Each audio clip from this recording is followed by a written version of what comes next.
오늘 우리에게 주시는 하나님의 말씀은 마가복음 15장 1절에서 15절까지의 말씀입니다.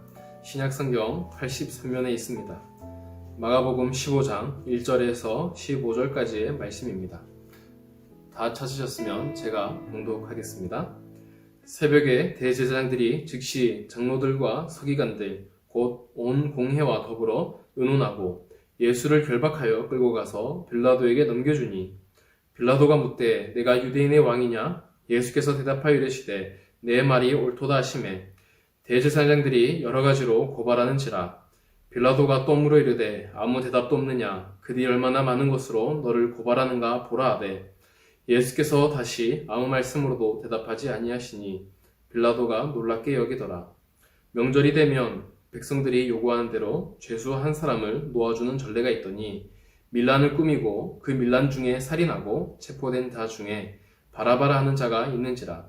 무리가 나아가서 전례대로 하여 주기를 요구한데 빌라도가 대답하여 이르되 너희는 내가 유대인의 왕을 너희에게 놓아주기를 원하느냐 하니 이는 그가 대제사장들이 시기로 예수를 넘겨준 줄 아미노라. 그러나 대제사장들이 무리를 충동하여 도리어 바라바를 놓아달라 하게 하니 빌라도가 또 대답하여 이르되 그러면 너희가 유대인의 왕이라 하는 일을 내가 어떻게 하랴. 그들이 다시 소리를 지르되 그를 십자가에 못 박게 하소서. 빌라도가 이르되 어찌 미냐 무슨 악한 일을 하였느냐 하니 더욱 소리를 지르되 십자가에 못 박게 하소서 하는지라. 빌라도가 무리에게 만족을 주고자 하여 바라바는 놓아주고 예수는 채찍질하고 십자가에 못 박히게 넘겨주니라. 아멘. 할렐루야. 우리 주님의 크신 은혜와 그리고 평강이 우리의 모두에게 가득하기를 소망합니다. 오늘 말씀은 예수님께서 대제사장 무리에게 이끌려 빌라도에게 신문을 당하시는 장면입니다. 그리고 빌라도가 예수님을 결국 십자가에 넘겨주는 장면을 우리가 보았습니다. 먼저 본문의 시작인 1절과 2절의 말씀을 보겠습니다. 함께 읽겠습니다. 새벽에 대제사장들이 즉시 장로들과 서기관들 온 공회와 더불어 의논하고 예수를 결박하여 끌고 가서 빌라도에게 넘겨주니 빌라도가 묻되 내가 유대인의 왕이냐? 예수께서 대답하여 이르시되 내 말이 옳도다 하시매. 아멘. 유대인들은 예수님을 잡아서 빌라도에게 데려갔습니다. 그리고 나서 예수님과 빌라도의 대화가 빌라도의 중심으로 이제 두 마디가 담겨 있는데요. 첫 번째 말은 내가 유대인의 왕이냐 하는 질문으로 시작하고 있습니다. 그때의 예수님께서는 이 말을 인정하셨습니다. 너의 말이 맞다 라고 대답을 하셨습니다. 그러자 제사장들이 이 말을 비밀로 해서 예수님을 더욱 공격에 나섰습니다. 다 같이 3절에서 5절까지의 세 구절의 말씀을 보겠습니다. 함께 읽겠습니다. 대제사장들이 여러 가지로 고발하는지라. 빌라도가 또 물어 이르되 아무 대답도 없느냐? 그들이 얼마나 많은 것으로 너를 고발하는가 보라 하되 예수께서 다시 아무 말씀으로도 대답하지 아니하시니 빌라도가 놀랍게 여기더라. 대제사장들은 예수님이 왕이라고 인정한 사실에 대해서 고발을 했습니다. 그런데 예수님께서는 아무런 대답을 하지 않으셨습니다. 이를 이상하게 여긴 빌라도가 예수님을 향하여 두 번째 말을 합니다. 아무 대답이 없느냐? 그들이 얼마나 많은 것으로 너를 고발하는가? 라는 말을 했습니다. 이 말을 통해서 우리가 예수님의 모습을 어느 정도 살펴볼 수가 있습니다. 앞서서 예수님은 자신이 유대인의 왕임을 인정하셨습니다. 그 부분에서 예수님은 확실히 그 말이 맞다라고 말씀하셨습니다. 그러나 그 뒤에 있는 질문들에 대해서 그리고 그 뒤에 있는 말에 대해서 예수님은 그저 침묵을 하고 계신 것이었습니다. 예수님은 자신의 주권과 다스림을 바로 로마 권력자 앞에서 인정하셨던 것입니다. 예수님은 자신이 하나님으로부터 오신 그리고 세상을 비교할 수 없는 그런 하나님의 아들로 이 땅에 오셨던 것을 세상의 권력 앞에서 선포하고 계신 것입니다. 그리고 이어서 여러 사람들이 고발할 때에 예수님은 전혀 변명을 하지 않았습니다. 풀려날 수 있는 환경을 만들어줄 수도 있고 또한 빌라도에게 이 얘기를 잘 해서 예수님이 석방될 수도 있었는데 예수님은 아무런 대답을 하지 않으셨던 것을 볼 수가 있습니다. 이것은 빌라도에게 굉장히 놀랍게 다가왔습니다. 보통 사람들은 자신의 죄가 감면을 받기 위해서 또한 자기가 풀려나기 위해서 없던 말도 있다고 거짓말을 할 때가 많습니다. 그리고 많은 사람들이 자기는 죄인이 아니라고 변명을 합니다. 그러나 예수님은 바로 자신 앞에 있는 십자가를 거부하지 않으셨던 것입니다.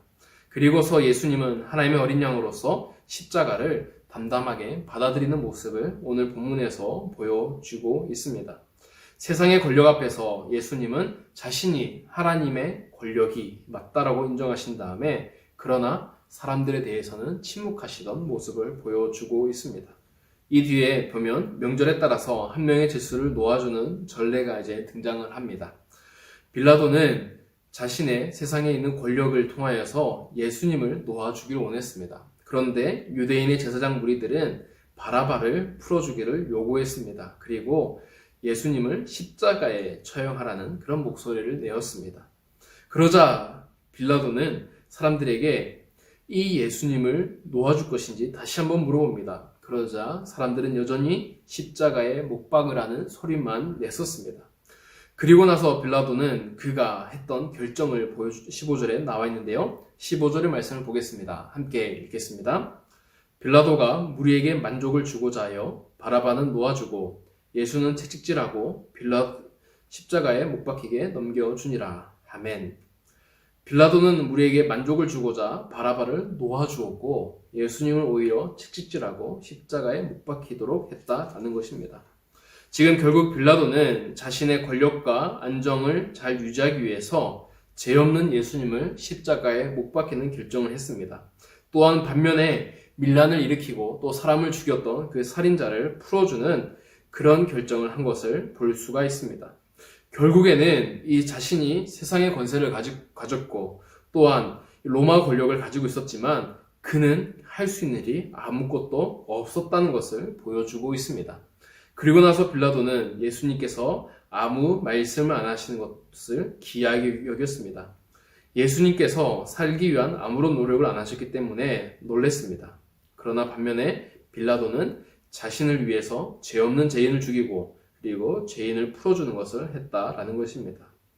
사랑하는 성도 여러분, 우리는 여기서 예수님의 선택을 볼 수가 있습니다. 왜 예수님은 십자가를 거부하지 않으셨을까요? 그렇게 많은 힘과 능력을 가지고 있었는데 왜 침묵하고 계신 걸까요? 우리는 앞서서 예수님께서 자신의 왕권을 인정한 것을 보았습니다.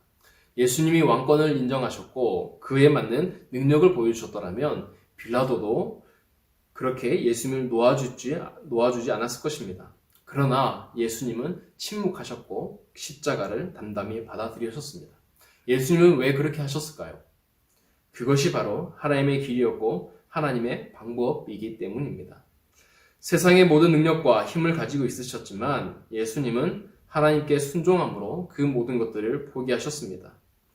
오늘 고난 주간을 맞이하는 우리에게 오늘의 말씀은 우리가 세상을 어떻게 살아야 될지, 우리 자신이 무엇을 바라보고 살아가야 될지에 대해서 잘 말씀해 주고 있습니다. 우리는 세상에서 많은 권세를 추구합니다. 더 큰 능력과 더 큰 지혜를 달라고 기도합니다. 그렇게 세상에서 하나님을 드러내고 또한 그렇게 하나님을 증거하고자 기도할 때도 있습니다. 그러나 오늘 예수님이 걸어가셨던 모습을 보면 예수님은 전혀 반대의 길을 걸어가셨다는 것입니다. 오히려 내가 가진 권세와 내가 가진 능력들을 사용하지 않고 참으심으로써 그 하나님의 길을 완성했다라는 것입니다. 우리는 먼저 내가 하나님의 길 위에 있는지를 살펴봐야 됩니다. 그리고 나의 기도하는 제목 이전에 내가 과연 하나님 원하시는 방법과 하나님 원하시는 뜻대로 기도하고 있는지를 살펴봐야 한다라는 것입니다. 세상 사람들은 우리를 향하여 고소를 할 수가 있습니다. 그리고 세상 사람들은 우리를 향하여 놀릴 수 있습니다. 그리고 세상 사람들은 우리를 향하여 비난할 수 있습니다. 그러나 그 가운데에서 우리는 하나님의 뜻이 무엇인지, 하나님의 뜻이 어떻게 역사하는지를 먼저 살펴봐야 한다라는 것입니다. 예수님은 결국 왕권을 인정하시고 아무것도 하지 않으셨습니다. 그리고 나서 예수님은 십자가의 길을 걸어 가셨던 것입니다. 우리가 세상 사람들과 어울려 지낼 때에 우리가 십자가의 길을 걸어갈 수가 있습니다. 그때 세상 사람들은 비난과 비아냥과 저주를 할 수가 있습니다. 또한 예수님의 십자가를 만류했던 제자들처럼 같이 믿는 사람들로부터도 질책과 무시를 당할 수 있습니다. 그러나 이 길이 생명의 길임을 오늘 주님은 보여주시고 계신 것입니다. 사랑하는 성도 여러분, 우리는 지금 모든 능력과 모든 권세를 가지신 예수님의 침묵을 살펴보고 있습니다. 또한 우리 자신을 돌아보기를 원합니다. 이 예수님의 침묵이 우리 가운데 얼마나 이루어지고 있는 것인지, 우리가 예수님을 믿는다고 우리가 너무 자신만만하게 살아갔던 것은 아닌지, 우리가 우리의 삶을 돌이켜보면서 우리의 삶을 걸어가야 하는 것입니다. 사랑하는 성도 여러분, 오늘 하루 가운데에 정말 하나님의 길과 하나님의 방법을 구하시면서 또한 하나님 앞에 나아가시는, 그럼으로써 하나님을 기쁘게 하시는 저와 여러분이 되기를 간절히 소망합니다. 기도하시겠습니다. 사랑이 많으신 하나님 아버지, 이 시간 주님 앞에 나아갑니다. 주님의 말씀은 힘이 있습니다. 주님의 능력은 끝이 없습니다. 주님의 영광은 우리의 말로도 다 표현할 수 없습니다. 그런 그분이 이 땅에 오셔서 사람들에 의해 고난을 받으셨습니다. 그리고 아무 말씀도 안 하셨습니다. 그것이 하나님의 길과 하나님의 방식이었기 때문입니다. 하나님, 우리가 세상을 살아갈 때에 억울한 것이 있습니다. 우리가 세상을 살아갈 때에 기독교인이라서 손해보는 것이 있습니다.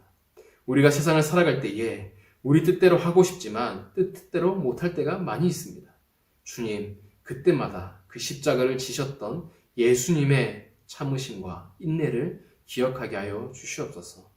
그리하여서 예수님의 사랑이, 그리고 예수님이 이루고자 하셨던 그 십자가의 길이 나에게서 완성되게 하여 주셔서 나로 말미암아 주님의 사랑이, 그리고 주님의 십자가가 더 전해지도록 도와주시옵소서. 오늘 하루 우리가 만나는 모든 세상 가운데에 일용할 힘을 주시고, 또한 우리가 그 힘을 붙잡고 살아갈 때에 진짜 능력과 진짜 권세가 되시는 하나님의 이름만이 드높아지는 오늘 하루가 되게 하여 주시옵소서. 감사드리며 예수님의 이름으로 기도드립니다. 아멘.